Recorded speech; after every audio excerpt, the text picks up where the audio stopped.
I love it. And she loves me. So what could go wrong? Oh, whoa. I'm getting so much more of the malted chocolate notes. I really didn't get as much of the tasty notes because I just feel fire in my throat. Oh, that nose. What a special nose this is. It's a cheap cologne that's been smoked. I really do have great taste. I don't know how Eddy likes this. It's not pleasant for me. Today, my lovely wife and I will try some of my favorite whiskeys. We're gonna describe the notes that we get on our noses and palates, and we're doing it blind. But here's the kicker. We won't be together when we do it, so no influencing one another and no tasting notes beforehand. Who can describe these bottles better? Let's find out. So I'm feeling a little bit of pressure because I know these are Eddy's favorites, and I know our palates are very different. Let's see, round one. This one, it looks like it has an amber color, so I'm assuming it's been aged for a while. It also has like this thickness to it, like a syrupy, oily kind of look to it. Oh, look at the amber color on this baby. This thing looks like it belongs with fossils. It also has some nice, sexy long legs, and that's because it has a pretty high proof content. On top of that, it's also nice and thick and viscous, and those are the types of whiskeys that I like the most. On the nose, you know, I'm not really as impressed. You know, it doesn't really have a lot of smell, to be honest. Oh, I know exactly what this is already. On the nose, I am getting the quintessential banana bread note that you get from Jack Daniels. You also get a little bit of cinnamon and nutmeg and a whole lot of oak. This to me gives me vibes of burnt toast right out of the toaster, and you put a nice little coating of banana spread on top, a little bit of cinnamon and nutmeg, and take a bite out of that sucker, and you're in heaven. That's what I'm getting on the nose. I'm not even really getting the vanilla. I guess if you really focus on it, you can get it a little bit, but the nose is a little subtle. All right, it has,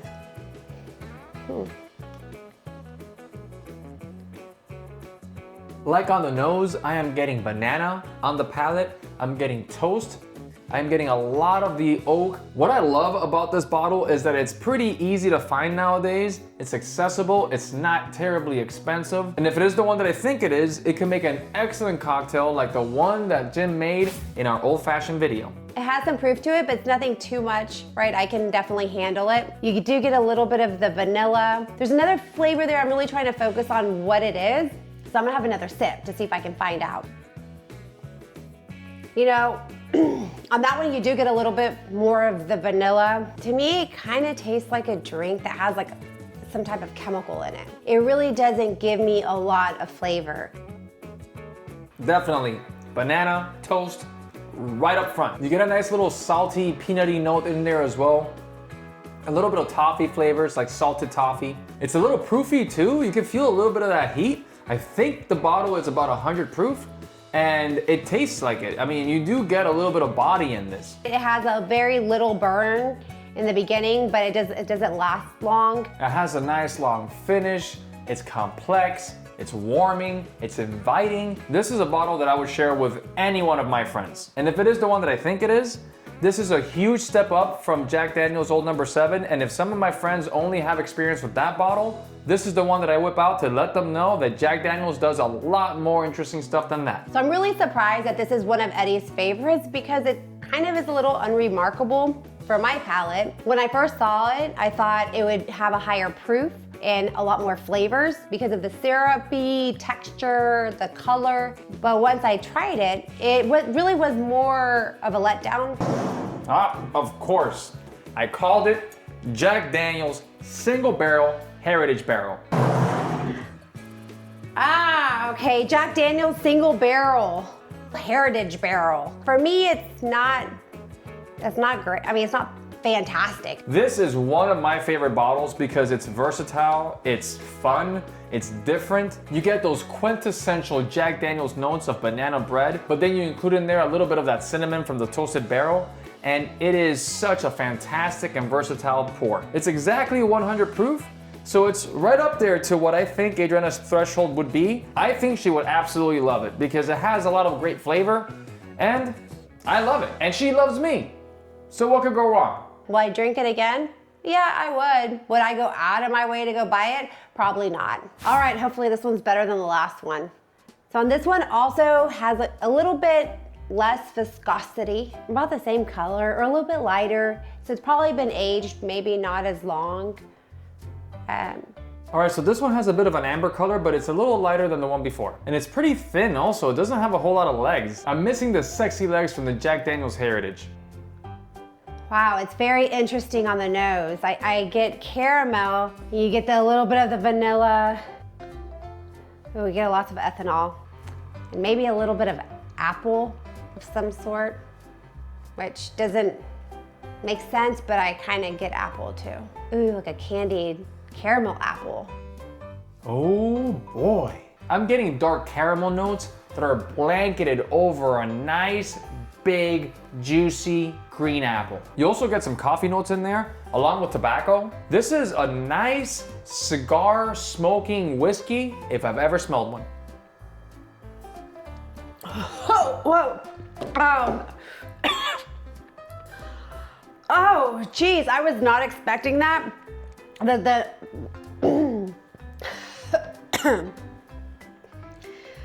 Man.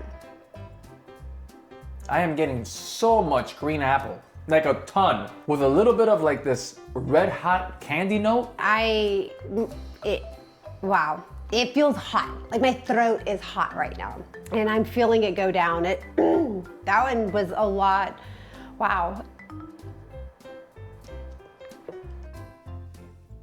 And on that second sip, I'm getting so much more of the malted chocolate notes that you typically get in a Scotch. I really didn't get as much of the tasty notes because I just feel fire in my throat. Like it's still on fire. Like I just feel it burn right here. It's just full, it's burning. I'm gonna wait a little bit and try it again. Maybe this time I'll get more flavors. Hopefully I get some of that candied caramel apple that I nosed earlier. So picture this, you're at a campfire and you find a nice juicy green apple and you poke that thing with a stick, and then you take this apple and you dunk it in this chocolate fondue that's being made on the campfire. But that's not enough, because then you take some toffee that's homemade and maybe a little slightly burnt, and then you put it on top, and then you chew that sucker, and then as you're swallowing that delicious apple and chocolate and toffee, you grab a little red hot from your back pocket that was just sitting there for a few hours, and then you just throw that thing in your mouth, and then you chew it, and then you tell yourself, wow, now I know why Eddy loves these notes on a whiskey. And this is why I find this so complex, I find this so interesting, and it's one of my favorite whiskeys that I currently own. Oh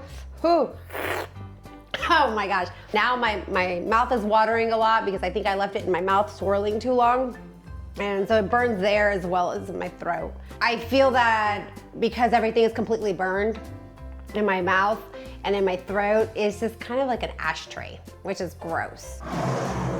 And it is the Macallan 12 110 proof. Ooh, it's probably the E.H. Taylor barrel proof because that one burned me a lot. And that one was up there like 120 something proof. The Macallan 12, 110 proof. Man, I was really thinking it was closer to 130, 120, 130. Wow, I don't know why it burns so much. Macallan 12 is a Highland Scotch, and it's known for being aged in sherry seasoned oak. I like this bottle so much more than the regular Macallan 12. I feel like the higher proof really adds a little bit more oomph to that bottle. You get a little bit more of the oak notes, and I certainly wouldn't sleep on it just because people are starting to poo-poo Macallan a little bit more nowadays. I highly recommend this bottle, and I hope you guys give it a chance. I don't know how Eddy likes this. It's not pleasant for me. Okay, this one seems a little bit darker than the other ones. It has the amber color, just a little darker hue to it. It looks oily, thick. It has a nice little legs going down. Well, this is definitely the darkest one that we've tried so far tonight. It doesn't look very thick and viscous in the glass at least. It's very subtle. I'm not getting too much ethanol from it, but I do get a lot of like the vanilla and caramel. I don't know, maybe like a little type of cotton candy, like a caramel cotton candy kind of thing, blend maybe. And I'm getting something a little nutty. Oh, that nose. What a special nose this is. I'm getting some herbal notes in this, a little bit of pepper as well, and some baking spice, which leads me to think that this is a rye. There's some jelly notes in there as well, like a plum jelly or cranberry jelly, but with cinnamon sprinkled on top. I think that this would be a perfect drink for Thanksgiving. The nose is also getting me a little bit of that heat from the proof, so I would venture to guess that this isn't a very low proof whiskey. I think that this is gonna be in the 100 to 105, maybe 110 range. And that to me is a sweet spot because that's right in line with like not too hot, still has some flavors. It complements the whiskey notes. Okay, it has a little bit of heat, but it dissipates very quickly. It is a little bit more pleasant and enjoyable than others that I've tried. I'm getting a lot of the caramel, a lot of the vanilla. It tastes like a peanut butter and jelly sandwich. It's jammy, you get that grape jelly with it. So this definitely is a rye, but it's not the typical rye. I'm not getting a ton of herbal notes, but they are there. I'm not getting a ton of pepper, but it's there. I'm getting more baking spice, cinnamon, nutmeg notes in here, and a very nice viscous feel on my tongue that I didn't get from the glass when I was looking at it, but that's the beauty of whiskey. Sometimes it surprises you. And this one definitely did. It's jammy, it's plummy. It has like a plum wine feel to it. I'm really enjoying this one. I feel like we finally align on one of the bottles. It's so pleasant in your mouth. This time I left it in my palate a little bit longer. You kind of swirl it around in your mouth. I'm still getting the jam, still getting the peanut butter, getting more caramel, getting a little bit more vanilla. So that second sip, I am getting more of those quintessential rye notes. I'm getting a little bit of herbs.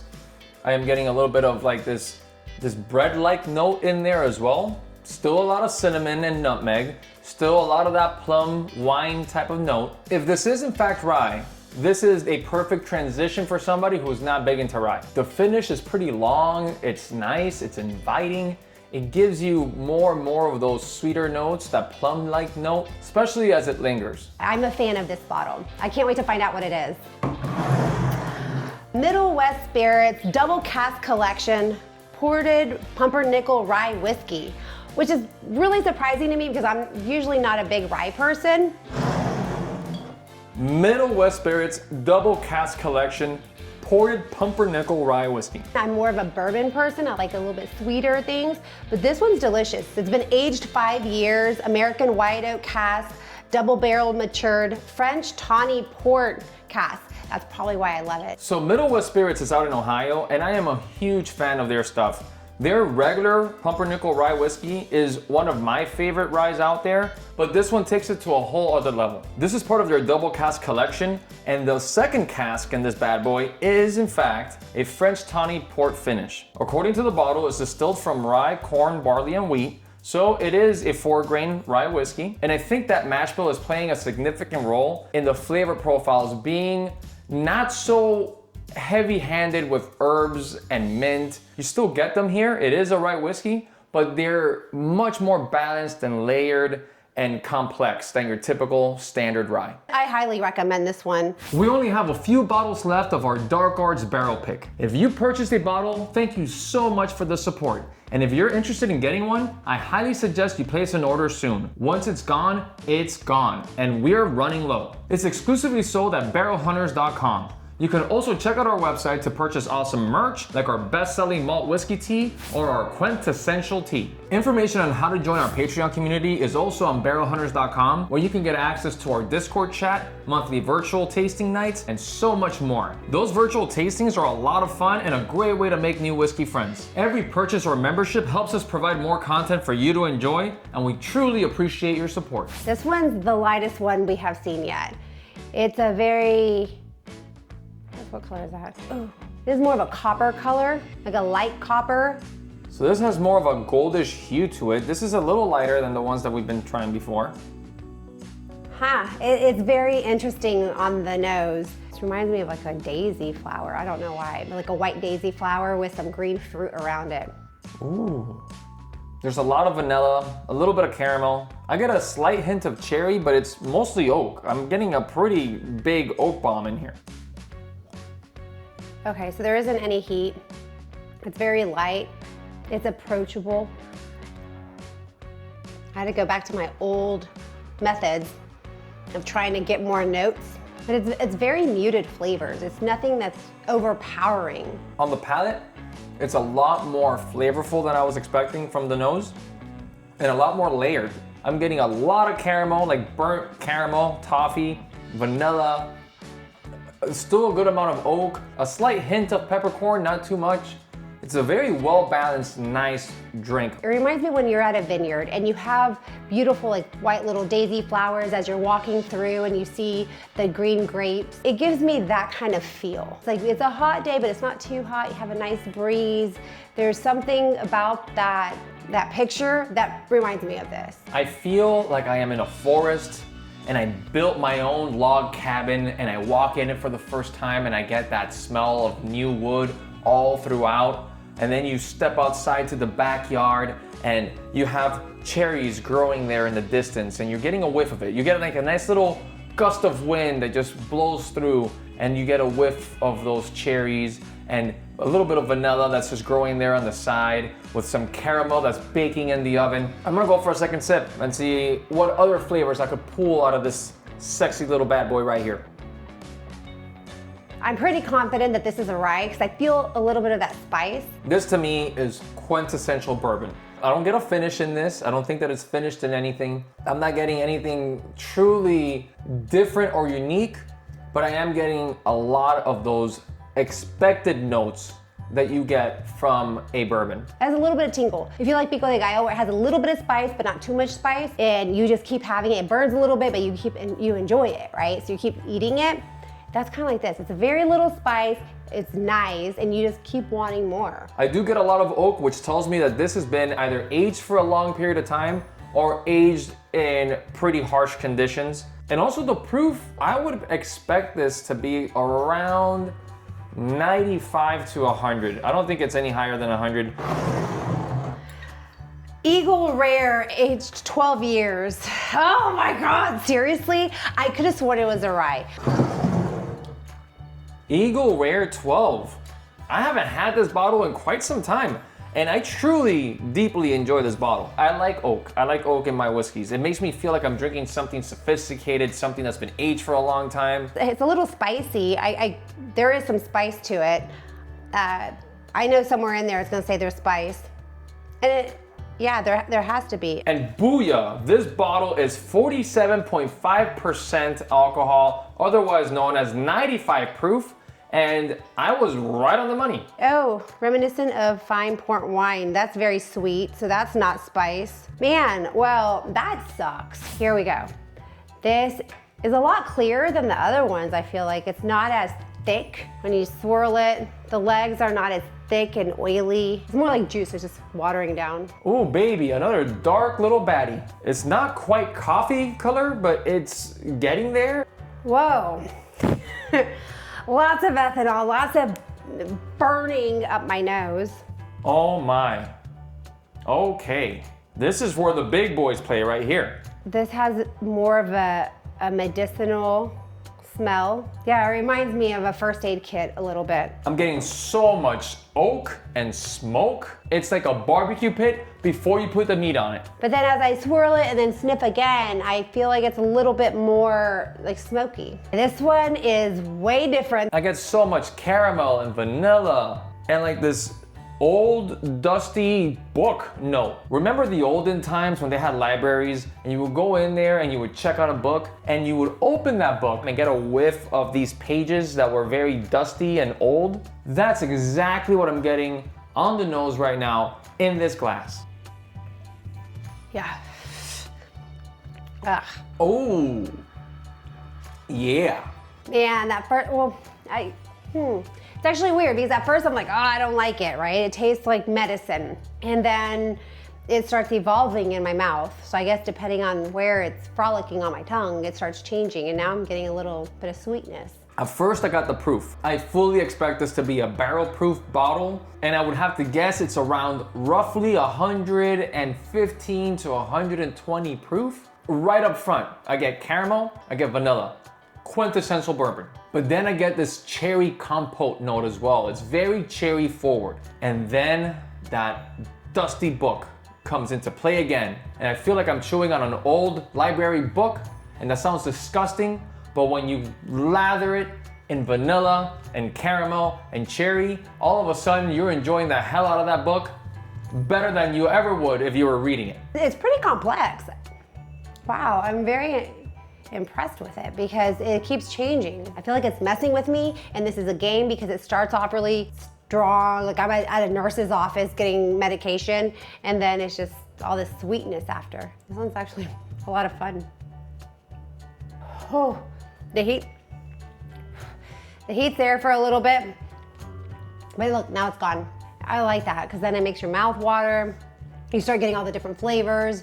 You know, on the second sip, again, still the cherry and the vanilla and the caramel, but I'm also getting some nutty notes in there as well. So you take this old dusty book and you lather it in caramel and then vanilla and some cherry jam on top, and then you get those peanuts that have been smothered in honey, sprinkle a little bit of salt in them, you put them on top, and you take that book, you shove it in your mouth, and then you say, damn it, this is the best book I've ever eaten. And maybe it's because this is already my 5th bottle that I've tried today, but I am enjoying this so much, and it's taking me to places that I didn't know I could go. It reminds me like when you're at a barbecue and you're eating barbecue, it's a little burnt, but not too burnt. It's like that good amount of burnt on the actual meat, if you're eating ribs. And then those caramel candies, those old school caramel candies. If you had a bite of the rib and then you had a caramel candy, that's kind of what's in my mouth. The finish is long. It gives you all these types of flavors. It keeps evolving in your tongue and in your palate.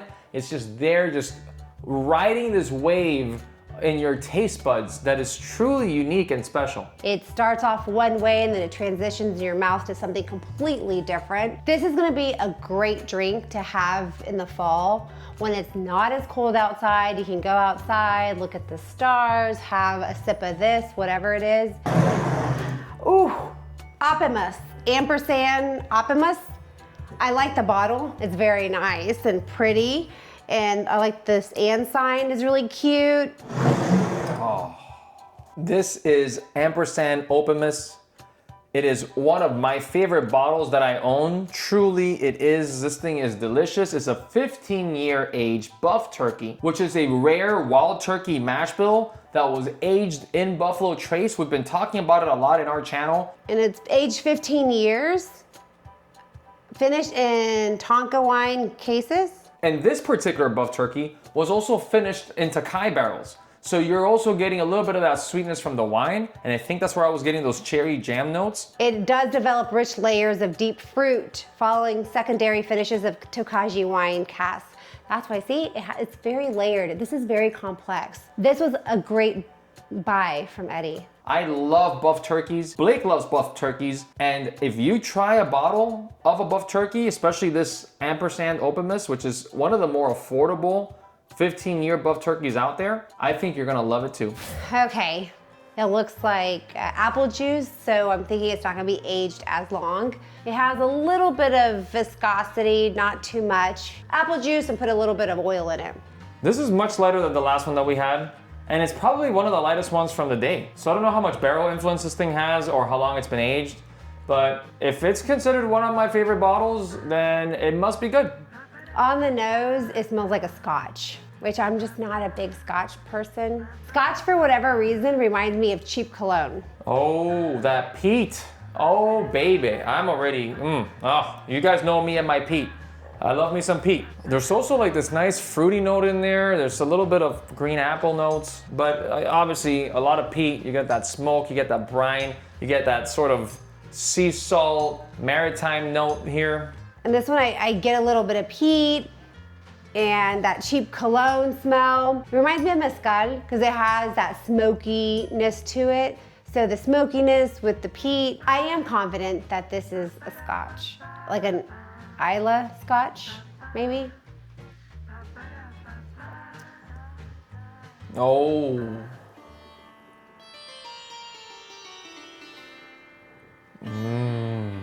I am in heaven. Yes. I just don't like the flavor. Pure nirvana.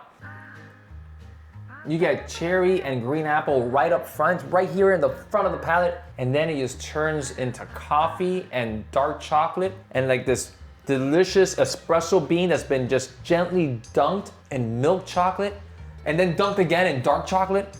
And then you get all that combined and you start chewing on those. It has a little bit of a little kick to it, but it's not even in my throat. It's just like a little kick in my mouth real quick. It's almost like just like a quick slap in my mouth. I just don't like the flavor. I really do feel like I'm drinking some cheap cologne. It's a cheap cologne that's been smoked. It's coating, it's tasty, it's complex. I really do have great taste.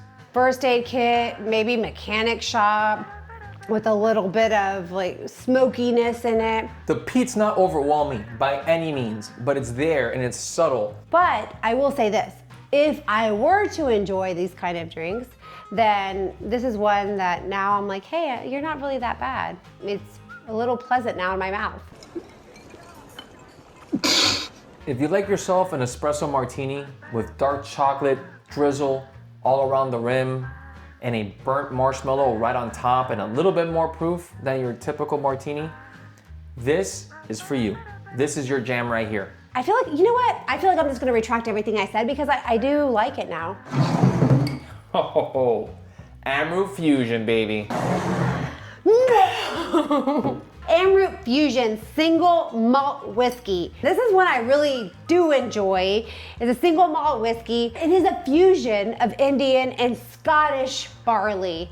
So I'm not totally wrong. I always like to say that Amrut Fusion is my favorite scotch that's not from Scotland. Amrut Fusion uses malted barley from India and malted barley from Scotland, hence the name Fusion. It truly is the perfect marriage between India and Scotland coming together, having a baby, and it being this beautiful work of art right here. If you're peat curious or you like peat, this is a bottle that I absolutely recommend. This is one that when I first started trying whiskey, this is the one I really enjoyed. And I would sip on it because it has a very strong flavor profile. All the bottles that we tried today are some of my favorites that I own. I'm a huge fan of all of them for completely different reasons. The first two that I tried, I didn't like them at all. That Macallan 12 was especially rough. The Macallan 12 110 proof has reignited my love for Macallan. Things started getting better with the dark pumpernickel rye from Middle West. I would say that's my number 2 favorite. It was great. I really do think that the Middle West dark pumpernickel rye that is finished in tawny port is my favorite rye out there today. Ampersand, that is my number 1. Out of the 6, Ampersand Opimus is absolutely my favorite bottle. I truly enjoy the complexity, the oakiness, that sort of old dusty leather book type note. It was complex, lots of flavors. It took you down a journey when you drank it. I feel like Eddie's been hiding it this whole time because he didn't want me to try it. He was just holding it and just for himself. If you enjoyed this video, make sure you hit that like button, subscribe, and share this channel with your friends. And also don't forget to check out barrelhunters.com if you'd like to grab a bottle of our Dark Arts barrel pick or any of our Barrel Hunters merch. Until next time, cheers.